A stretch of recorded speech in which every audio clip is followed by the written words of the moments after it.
நம்ம வீட்டு கிச்சனுக்குள்ளே நிறைய செடிகள் வச்சு விடணும் அப்படின்னு சொல்லிட்டு எல்லாம் வந்து கோகோ பீட் அண்ட் கொஞ்சம் மண்ணில் சேர்த்து எல்லா செடிகளும் வச்சேன்.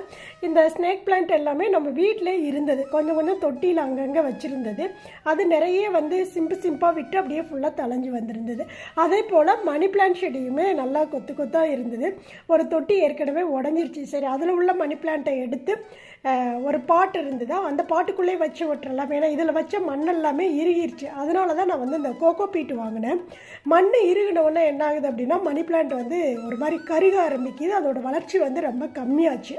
சரி, கோகோ பீட்டு வாங்கி நம்ம வந்து போட்டோம் அப்படின்னா ரொம்ப சூப்பராக வரும் அப்படின்னு நானும் நிறைய வீடியோஸ் பார்த்தேன். சரி, அதனாலேயே வந்து கோகோ பீட்டு ஆர்டர் பண்ணி கோகோ பீட்டோடு சேர்த்து கொஞ்சம் மண் கலவையும் கலந்து செடிகள் வச்சு விட்டாச்சு.